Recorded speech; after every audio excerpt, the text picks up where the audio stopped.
Just a quick recap. In the first match, Zlewikk took it away by so little. In the second match, Florry took it away by so little. Very tight, ladies and gentlemen. Them cook. Starting to nation. Because a custom nation with no more than 50 points. They're going to have to conquer as many provinces in the old world as possible. It's all about starting position. It's all about how they design their nation. It's all about government reform. It's about everything you could possibly think of. Ladies and gentlemen, let's reveal this to our players. And it's time, for the final time, to get cracking with our final challenge of the day. Chaps, it is, in fact, let them cook, starting as a custom nation with no more than 50 points. Own the most provinces in the old world. The winner of this will be the winner of Para Bellum Season 2 EU4 Hegemon. That's right. Neither one of you liked particularly the custom nation stuff, I believe, in it. So how does that make you feel, Zlewikk? Well, me and Flair agreed before that we'll not be doing negative points from ideas. So that should be more interesting with this. Interesting. Very interesting. So no massive blobs at the start. No 300 provinces starter nations. Yep. Nope. That's what you guys agreed on. We're not going to enforce it. They could be lying. We're not going to enforce it. It's up to you. Listen, one of you guys could have gone ale at cheese in the final 5 minutes of the last one. How bad does he want it, Florry? Look in that man's eyes. Is it enough? How badly? Can you trust him? Can you really trust him? How well do you know Zlewikk? You know? I know him pretty well. That's what I'm saying. Also, if he wanted to do the thing, he could have just religion flipped, right? But he didn't. He couldn't. But he could have. But hey, he's a very on the line now. Opponent. History does not remember the honorable. Instead, it remembers the victors. So very true. And to quote Sun Tzu's second passage, "Don't be a bitch." Florry, how you feeling going into this one? I'm not sure. I had a plan. I don't know how well it's going to work because I'm going to need to play on speed 3, but I think it's the only plan that can work on speed 3. So I'm going to stick with my plan. And if I just don't fuck up, then I think I stand a pretty good chance here. And Zlewikk, what about you? How are you feeling about this one? You know, we said you weren't really a fan of this type of challenge. What do you have to say? Well, it will be all up about the plan, so I'm curious what Florry is gonna cook. Well, that is the name of the challenge. We will, in fact, be letting him cook. Well, this is the final match of the season. As we all know, we hope to see you guys in June. Just a quick reminder for the audience, Season 3 will be back in June. Now, Florry, you have the chance to become the second, time back-to-back champion right here. Zlewikk, you have the chance to become, the one time, steal the title from Florry. Any final words, boys, before you get into this final match that decides it all? Let's make this one as close as the last two. Let's do it. Florry. There you have it. Good luck, and I hope you don't get a Regency, because I wouldn't want to win like that. That's mind games. If you remember the first time these guys met in Para Bellum, Zlewikk lost to the Regency. I would say that's a low blow. I would say that's psychological damage. Good luck to you both. Next time we speak to you, one of you will be victorious. Good luck. But that's it, man. I think this is the pinnacle of conquest in EU4. There are so many strong conquest nations, Ottomans, blah, blah, blah, France and whatnot, but there aren't any stronger ones than the ones you can create. You can put them anywhere you want. You can get your traditions, get your government form, get your starting ruler, and this is pretty much a challenge of how much can the best players in EU4 conquer in an hour. I mean, let's just take a moment here. Breathe it in. Oh, this is it. It all comes down to this. In 3, 2, 1. Off we go. Less than 60 minutes remaining in Para Bellum Season 2. We see them design their nations. What will they do? Well, they're both going to China. Interesting. Now, both of them have said that they're not going to be using negative points. Now, what we anticipated was massive starting blobs when we designed this challenge. They've kind of thrown us for a loop. I'm tempted to disqualify them both, but we'll discuss that afterwards. I mean, you gotta go for insane traditions, obviously. and you gotta pick some stupid government reform, man. I think that's the start. Obviously, it was starting out in a really good region as well. Now, the reason both of these guys are starting in China is so they can keep pounding on Ming and just keep annexing them, truce breaking them. Then, of course, because this is a province count-based challenge, not a dev count or anything, you've got all of those super cheap provinces up in the Jurchen hordes and in Oira and Mongolia and later in the European hordes, if you even get that far. I personally wouldn't get involved with Korea, for example, or the Southeast Asian guys like Ming, and then cheap stuff. Head towards pretty much Crimea if you can make it that far. But we see Florry only choosing one province now. Well, he's going for cavalry. So I think he's going cavalry fire +1, which is very, very good, combined with steppe nomads. I think he's going to try and maybe go Tengri as well if he can, and then go for full... He's taking the uncolonized ones. Very smart. And that puts him ahead. Yeah, that's insane. Off rip, look at that. I wonder if that's all he's going to take. I mean, he's readied up. Remember, Zlewikk took a long time. He took almost 20 minutes last time he did this. His air is 0 years old. Air again. Now, I want to point out something filthy. They said no negative points. Yeah. And look at that air. On both of them. They're both got negative points. They both broke the word immediately.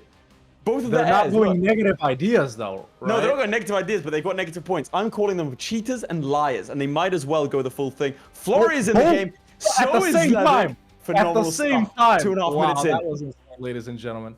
Here we are, man. Florry choosing to start as an OPM, pretty much in the middle of Ming. Zlewikk choosing to start as sort of a snake surrounding Mongolia, and also taking uncolonized provinces. Now, I think it's time we take our viewers through what they've designed with these nations. So maybe you can go first with Zlewikk. Sure, absolutely. Let's go to my POV and I'll take you through it. We do see cavalry fire +1. Both of them going for very similar strategies, it would appear. We have war score cost against other religions -12.5%. I think that's a very, very strong start for him. He has, in fact, gone Tengri without a syncretic faith, which gives him cavalry infantry ratio, which means he can, in fact, have 100% cavalry. He does have a 4-1-4 with indulgent and greedy. His kid, now this is the problem. They could get a regency here. It could potentially happen. It could go all horribly wrong. That is the risk they're playing, as I think he's probably going to go for Mandate of Heaven off the bat. I think that's what both these guys are doing. Take us through what's going on in your POV.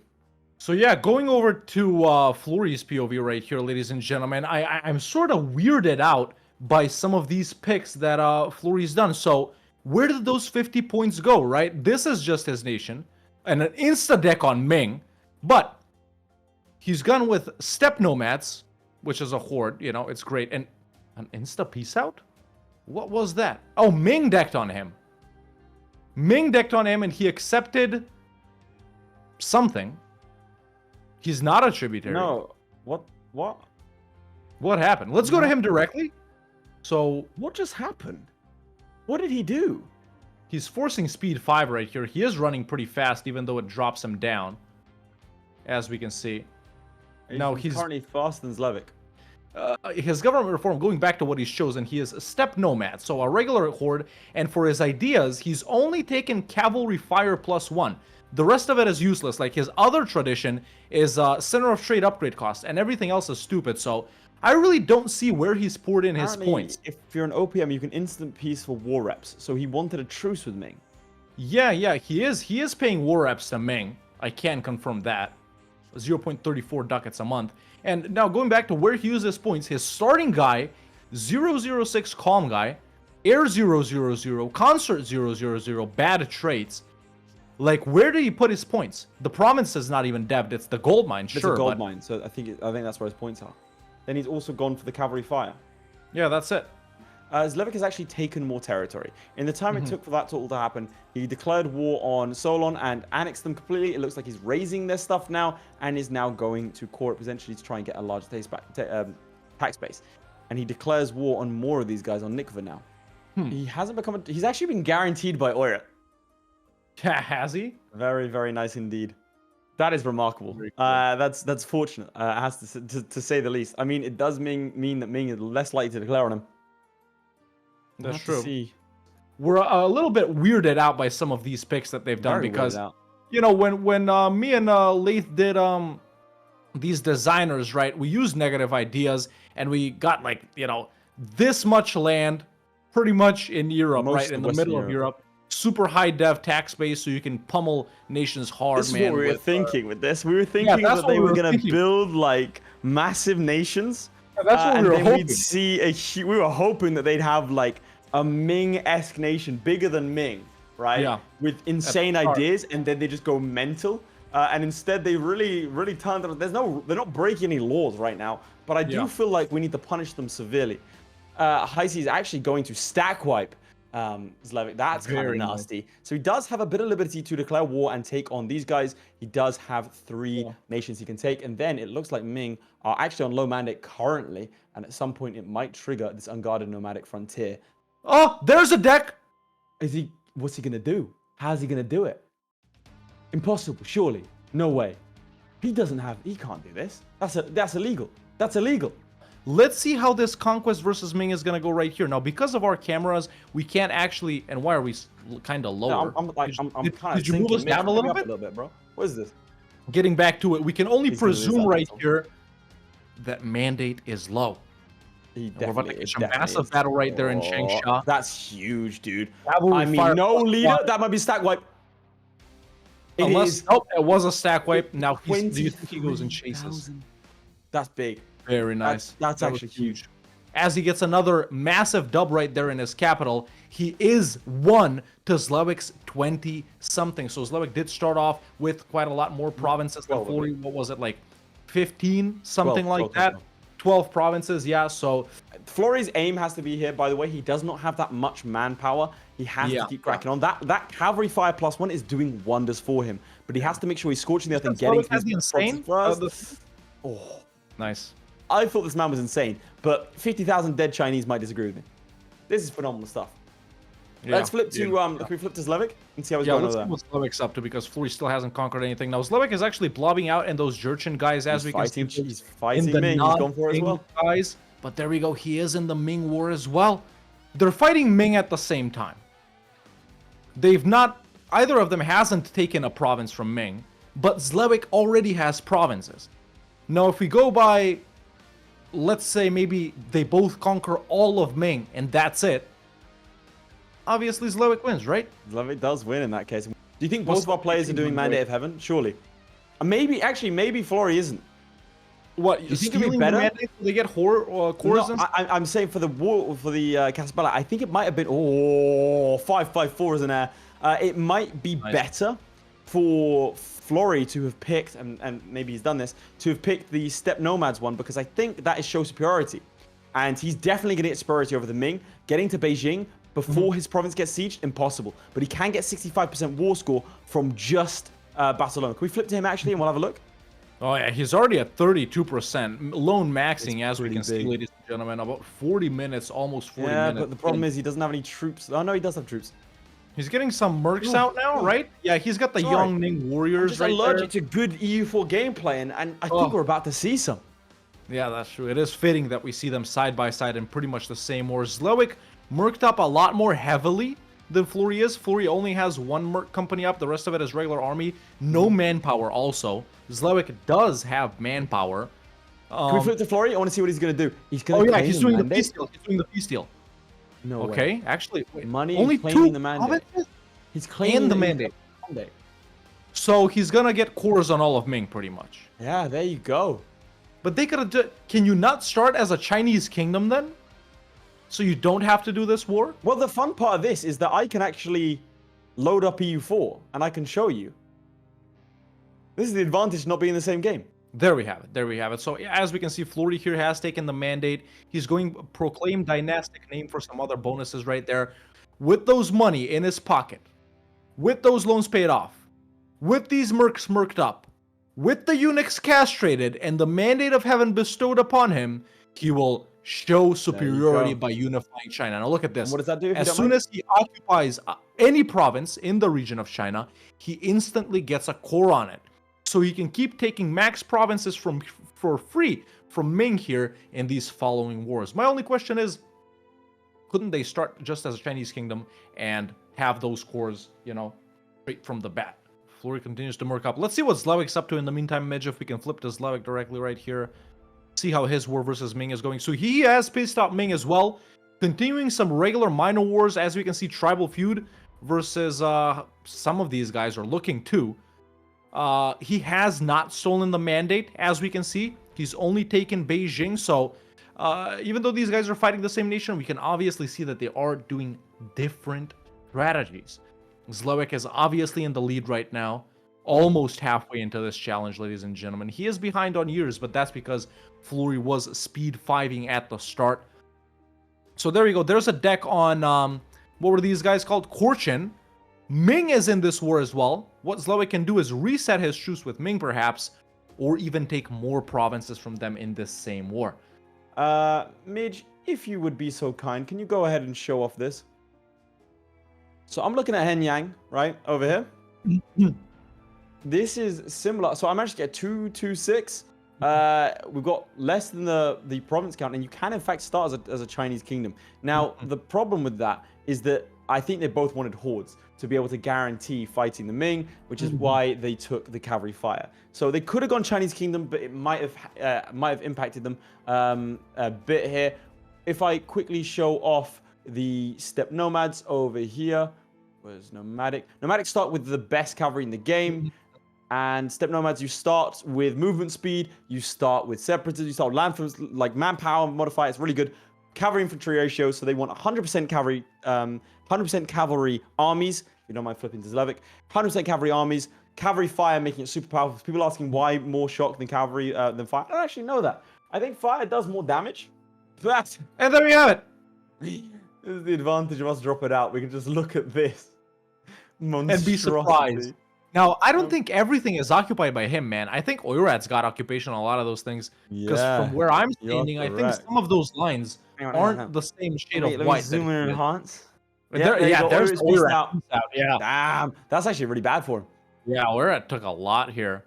Oirat took a nasty amount of territory. 66% war score. What is he doing? He's become Confucian. Okay, wait, so he's taking all the stuff for mandate. The forts and the stuff that gives you mandate. So his next war versus Ming is just their capital fort. And max money once again. I mean, he has to. He has to take max money. He doesn't have the tax base to be able to support it. But at least he's getting, I mean, he's definitely getting numbers on the board as we approach the halfway mark. Two similar strategies coming at it from a different angle. I mean, I've been enjoying the challenges today. Yeah. And again. He's got cores everywhere. Look at that. Yeah. And again, obviously, the big part of that is less the aggressive expansion, chaps, and more the fact that, you know, he doesn't have to core it. I'd love to be able to see the separatism in those provinces. Yeah, in two matches. Unguarded nomadic frontier because of Oirat. Yep, he does border Oirat. Nasty. He's gonna have to fight them pretty soon. He's gonna have to be quick with these Ming wars, chat. Can we flip to Zlewikk? Oh, there we go. We're at Zlewikk. So he's continuing his showdown with the Jurchen tribes right here. Just Jianzhou and Haishi left. Ming isn't willing to help out Haishi as he was getting ready to declare on them. So maybe he does want Ming to come in. He did already fight them once after his initial war where he took land. He didn't take land from them. He might have taken money or something, or just white peace for the truce. But we do currently know Zlewick's score 56. What is Flurry looking like as he's pieced out Ming once again? I think he's probably looking at less than that, probably around 30, I'd imagine. Yeah, like 30-ish, I would say, is for Flurry right now. So probably with a much higher tax base.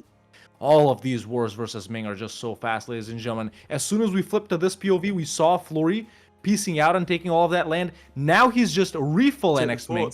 He took the just selecting everything. Yep, and it's only one thing that he doesn't even have to siege down, or is that it's so quick to siege down. And there we go. There's another piece out versus Ming right here that he's going to take. As soon as this is done, what's going to happen? He's going to let a month tick and an insta-declare again. Dive in. What happens when he finishes off Ming? Has to go after Oirat. Has to go after Oirat. Surely. And Zlewikk obviously employing a different strat right here, man. You know, I think with this, Flurry's probably up to pretty close what Zlewikk has. We can see that when they are unpaused, though, Flurry is running way faster with his speed. I mean, that's the EU4 skill is contingent on how good your PC is. We've seen that is true. Habibi that is fact. Not very good at EU4 anymore because of his PC. That's how it works. That's exactly how it works, in fact. Here we are as Flurry Man.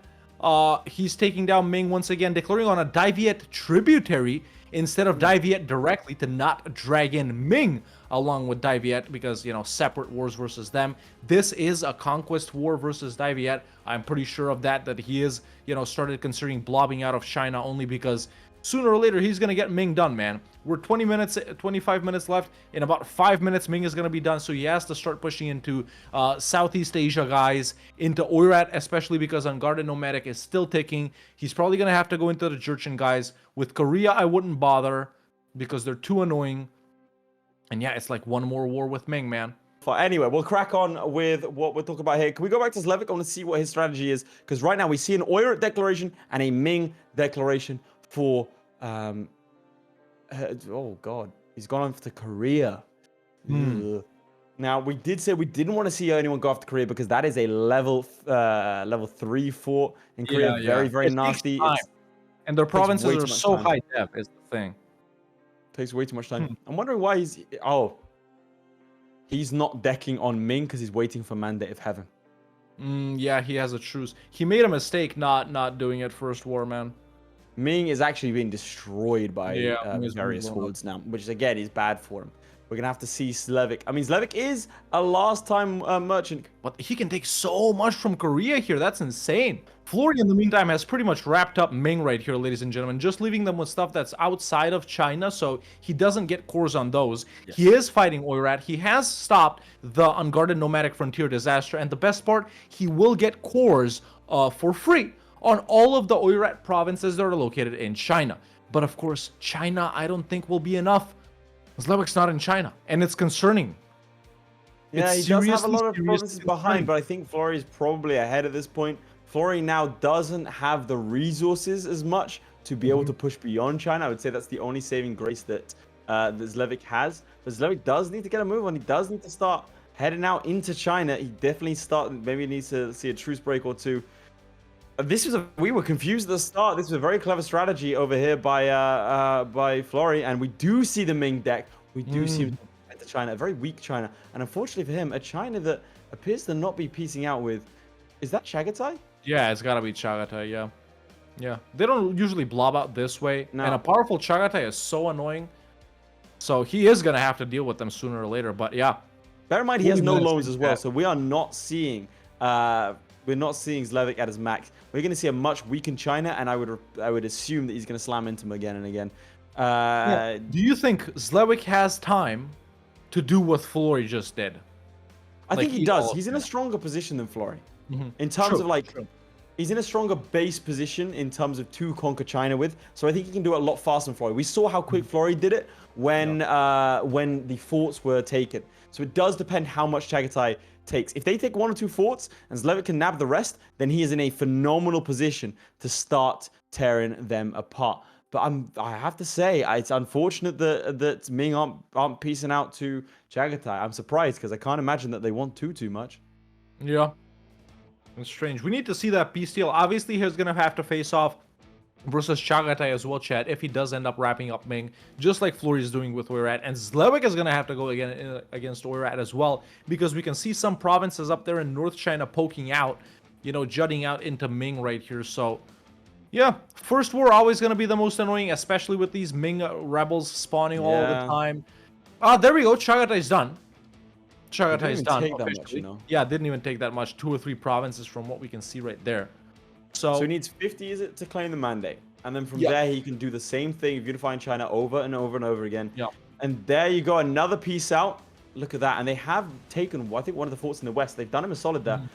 He's overstacking a bit on that fort. I mean, he could definitely divide up and start going to Canton. So we're going to have to see something here. He's going to need to start moving. He's going to need to start grooving, as it looks like Florry has concluded his war with Oirat. Now, don't forget, Florry does not have all of the tribes in the northeast, so he doesn't have the kind of score that Zlewikk has from that region, and that's a good, I think, 50-odd provinces. So it's a lot closer than it might seem. Now, where does he go? Presumably, he's now going to start heading into the northeast. Yeah, now it's got to be the Jurchen, guys. So he's taking the mandate. Cheapest provinces. I would say it's a mistake. Take the mandate and take the forts. Well. Take mandate, take forts, keep truce breaking them, because the wars are going to be longer if you don't take the forts, right? You don't want to waste time to keep sieging those forts down. Florry did the right strat by taking just forts in the first war. Yeah, not very, that good. very unfortunate for him. Now, he is going to get a massive boost to war score when he takes Yanzhao. Fuzhou has been taken, and he needs to go down to Canton. Again, these rebels are kind of annoying. They're not horrible right now, but again, taking these individual provinces bit by bit, unless he already has the mandate, which I believe he doesn't, I wouldn't really say is that important. But I right now would see that 14k. I would split my Wuchang stack in two, take my 13k. He's missed it, and go straight into that fort to take it to take the siege off him. Zlewikk, he's got to be a little bit. You can see him grimacing a little bit. He knows he needs to be moving a little bit faster here. Yeah. I mean, we got 15 minutes left. Anything can happen. But I really do think, there you go. That's a good siege. He now needs to start taking these forts back. And again, he could have had that fort for free. And that's going to slow him down just a little bit more. And it's going to make him want to take more risks, which is making him more likely. Florry definitely in the stronger position. But don't forget, Korea and the Jurchen tribes have both been taken. So he's not out of the fight yet with 15 minutes left. We do know that Zlewikk works his best in the last few minutes. I've said it before, I'll say it again. There is no one better in the final 5 than Zlewikk, and I'm including Florry in that list. So we'll have to see. Now, will he just go for forts? It looks like he's just going to go for territory. Those aren't going to be cores, though. No, they're not. No, they are not. Again, I think... Well, he can't take the forts. Correct. He can't take the forts. Yeah, they're not cores yet. They're not cores yet. Absolutely correct. But he can take the forts down south. I would like him to take Nanjing, Fuzhou, and Canton. He can't split the 24k as the independent army. Oh, God. Okay, that makes sense. Yeah. He's actually got a very small amount of actual army right here. It's like 11k from what I'm seeing. He should be able to run. He has the 7k. He has that 7k over on the Chinese capital, which, by the way, 35%. He does, in fact, win it. That's a good move, but he has to take Nanjing. And again, we're just going to have to wait and see. Can we flip to Florry in the meantime? Oh, that's unfortunate. Another war versus Oirat and Jeonju right there to finish off Ming. Jeonju is a Ming sorry, it's the other way around. Ming is a Jeonju vassal in Florry's game, by the way. That's how it's progressing, man. Florry does seem to be ahead right now. Zlewikk sort of lagging behind as we're getting ready to get down to the final 10 minutes, ladies and gentlemen. Who's it gonna be? Just a quick reminder, whoever wins this match, ladies and gentlemen, is gonna be our Season 2 champion. Can we flip to Zlewikk? Because I think he did get a 4 siege general, which is obviously going to be very, very important here. Did he? As far as I'm aware, he did. That will be very nice for him. 35%. The sieges are just not going his way. He does get Nanjing, finally. Does take the mandate. Wait, is he not taking the mandate? He must be taking the mandate. Yes, he gets Unified China. Yeah, there we go. Let's see, what does he do here? Does he go for one of these? No, that's not the one. But, you know, good enough. Population census is good enough. Now, it's a race against time for Zlewikk. He must feel like he needs to catch up. He's going for Heisei as well. Surely not. I think he just needs to go. Okay, he just needs to go. You see how he's clicking too much? It's because he's in two minds. He just needs to go. Deck it, deal with the consequences. That's what he has to do. Yeah. He's thinking too much. Chap saying Florry's got this. We have just over 10 minutes remaining. You can get Ming in that time. We've seen it before from Florry himself. He can get it in that time, and but he needs to go. He needs to go now. You got a truce break, Ming, immediately. Oirat is not the target right now. Or it's not. Oirat will be more annoying than Ming because they're probably. He's umming, he's looking at Korea. He needs to go for Ming. He needs to go for the truce break. He's forced tributary on Oirat. I think he clicked the wrong CB. Did he? He forced tributary. A little throwback to the last challenge. One of the reasons Zlewikk might have lost is that misclick in his first Mamluk war where he didn't take Damascus. That caused him to not have the Mamluk vassal, which might have caused them to lose it. If Zlewikk hadn't misclicked or misread when it came to that previous challenge, he would have had an Egypt vassal. If he had managed to do it literally 2 months earlier, he would have been able to transform the Byzantines. Remember, it was just over 2 ducats difference. He would have won that second game and beaten Florry 2-0. As it currently stands, Florry is definitely ahead. If you want to go ahead and give him a 10-minute warning, Florry is definitely ahead. And Zlewikk needs to pull something incredible here. Florry doing what he does, surging ahead. Maybe in one too many wars, this might be his downfall. He may be biting off a bit more than he can chew as he goes off to Mogulistan, Yarkand. That is going to be very, very tricky. Florry is a very consistent player. We know that. We've seen that. It's a good strategy that he went with off the start. A similar strategy to Zlewikk, but Zlewikk did not go for the mandate. And it's simple. Decisions like that can cost you 5 weeks of progress. Let's not forget, the previous match was the first time that Zlewikk has tasted defeat in almost 2 months. The man has been a machine. It's going to be very close. Can we go back to Zlewikk and see if he's making any headway? Has he realized that it's a forced tributary war? You know, these forts that Oirat conquered from Ming are also going to hold him back. And that's a perfect use of that meme right there, ladies and gentlemen.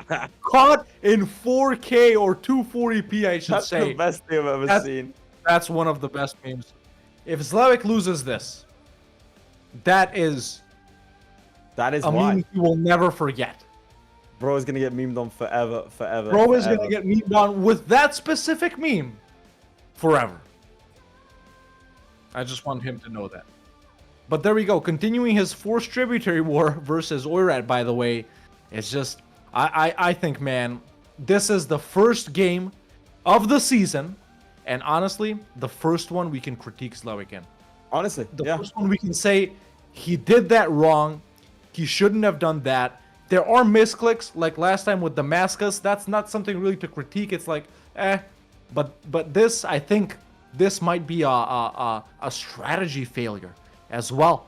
You know, just not getting the mandate first war, not pushing hard into Ming, getting bogged down in this war versus Oirat right here with 7 minutes on the clock.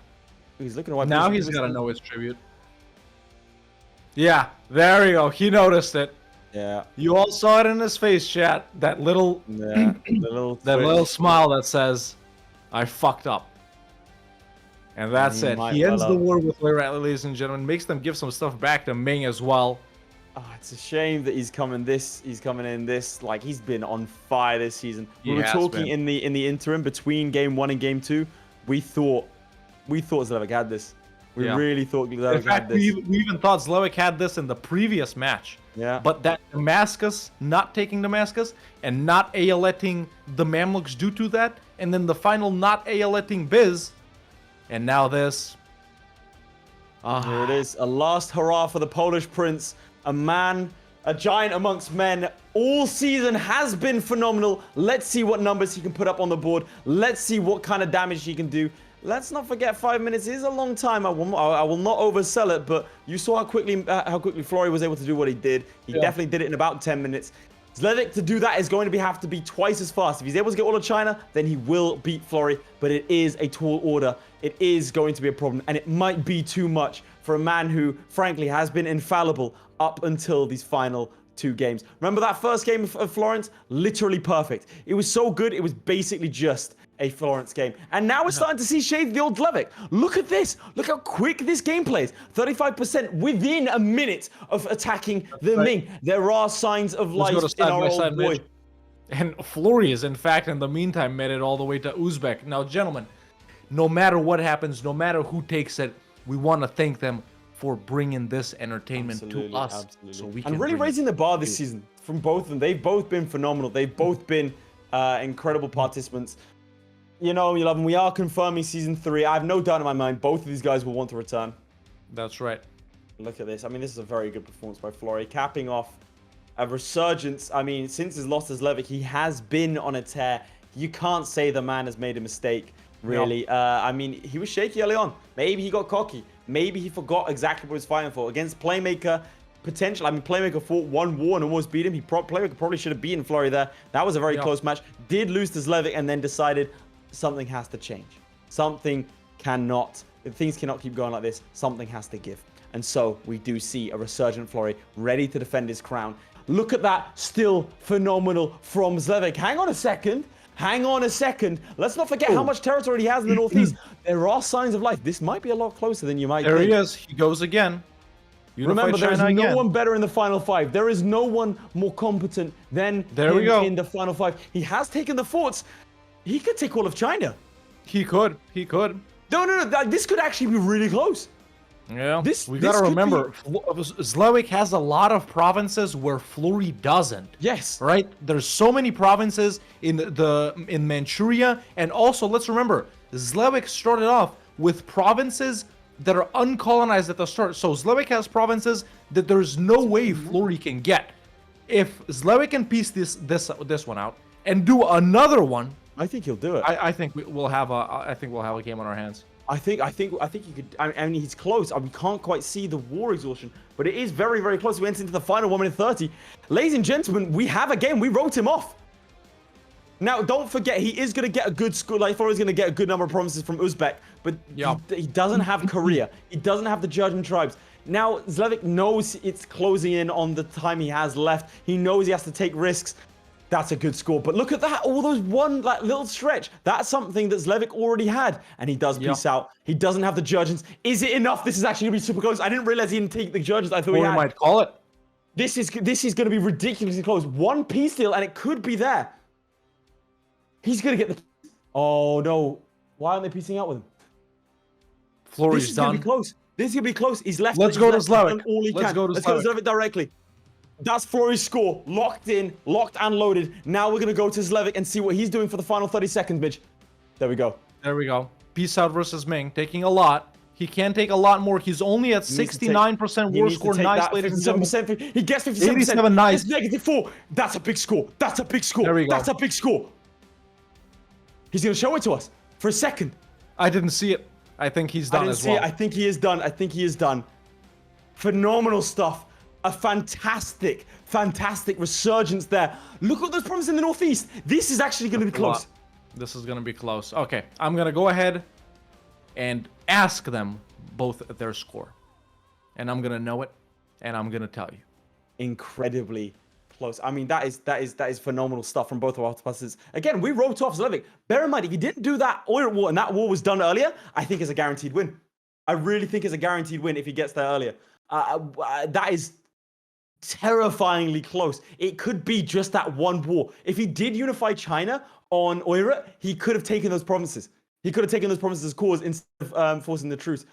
Hawk's going to find out, and we are going to crown a new champion, ladies and gentlemen. We have gone all the way through 5 weeks of grueling effort. We have now gone through hours upon hours of EU4 challenges, 3 hours to decide a victor. He's tapping on Poland. That's a little bit more of an optimistic Zlewikk than we saw earlier. I think he's happy with his score. He did get that piece off in the final minute. It's going to be very, very close. Look at the tension on Florry's face. He is unsure about whether or not he secured victory. Right now, only Hawk knows. I know the scores, ladies and gentlemen. 6 weeks have brought us to this. You just saw these guys play. I'm not going to yap on for too long, man. The best EU4 players of all time right here in front of you, Florry and Zlewikk. First match, it's the 18 province one, Zlewikk won. Second match is the vassal one, Florry won. This match, they had to start as a custom nation with no more than 50 points and own the most old world provinces. With a score of 137 is Zlewikk. And with a score of 139, Florry is our back-to-back Para Bellum champion, ladies and gentlemen, with only 2 provinces difference. God. You have your champion. Let's cut to his feed, Midge, immediately. Florry is the Season 2 Hegemon with a 2 province difference, 137 Let's get to him in 130. Boys, it's 2 provinces. Florry wins it by 2. That is insane. 2 ducats Florry, in the you second. are the Season 2 Hegemon with a 2 province difference, with a 2 ducat difference on the last challenge. These are the closest challenges we've ever seen. The Florence one, the vassal one, and now this one. Only 2 provinces. Oh my god. I mean, I don't even know what to say. Listen, Florry, we'll have time to be happy with you, well, all the way till June. But Zlewikk, you know, this has been your best season so far. Flawless performances all season round. And even with a mistake in the last match, the Syria thing, and even with, we would say, a few mistakes in this one, not declaring on Ming immediately and doing the tributary war. Just one mistake. Only one. Just one mistake. Only one. The Oirat war is the only It mistake. has to hurt to be 2 provinces away Florry, imagine I declared, one was Emperor of China already, I declared on Oirat that had plenty of provinces in China, and I used tributary CB instead of unify China. I would take 20 provinces in that war. Dude, I had no idea. I thought either you have some sort of sick plan. I didn't think we'd do the same thing. Oh, man. Well, you did kind of different things. Florry started, to be for context, as a one-province minor in the middle of Ming. Zlewikk started as a horde with 12 provinces, and he took uncolonized provinces in the north, snaking all the way down and went after the Jurchens first, declared war on Ming much later than you. So Zlewikk, to be clear, was very far behind for a long time, and then the final, like, we were like, oh, he's had a great session, you know, thanks for turning up. The final 5 minutes, he just switched something in his brain, fought Ming twice, like, absolutely. That was always planned. That wasn't absolute a switch. cinema. Two provinces. Man. I'm To be genuinely real, if upset. we had 30 seconds more, Zlewikk, you gain the war score to take 2 more provinces, right? Or could you have taken only 1 more in that final war? Clear it up for us. Because you didn't take max, we saw. 2 was possible, yeah. I took like 93%. So this could have been a tie. That's all we have to say, gentlemen. Florry, over to you. You are the 2-time, the back-to-back video game champion of the year, taking Para Bellum Season 2 by storm. You know, strong comeback, lost to Zlewikk in that first one, you know, a couple of weeks ago. Lost to Zlewikk again today, so you're really feeling the pressure. Nabbing the last challenge, you know, by a hair, and this one too by only 2 provinces. Probably the closest mass conquest challenge we've had. What do you have to say for yourself? Where did that comeback come from? What gave you the strength to be able to do this? I mean, if I get gold, then I can pretty much do anything, right? So you give me a constellation with gold, I'm like, I have the gold, let's go for gold, baby. Why would you need gold when you can take 2,000 ducats from Ming? Yeah, well, It's useless. Because horses are expensive, man. But I think actually going in the north was probably a better idea. Now, because I had to like wait for the truce and everything. That was, whew, man, so close. And the second game too. Oh my god, it's good, man. Feels good. I mean, it's been great watching you 2 lock horns over the last couple of hours, chaps. I think it is time for us to say goodbye for a couple months. Let's give our passing remarks. Zlewikk, do you have anything to say in passing about the season? Even if we lost, Polska górą. There we go. Fantastic. And Florry, you are champion. We can confirm weeks and weeks of hard work, all paying off in the final. Anything to say about the season? GG, man. And also, I sweat more every single season.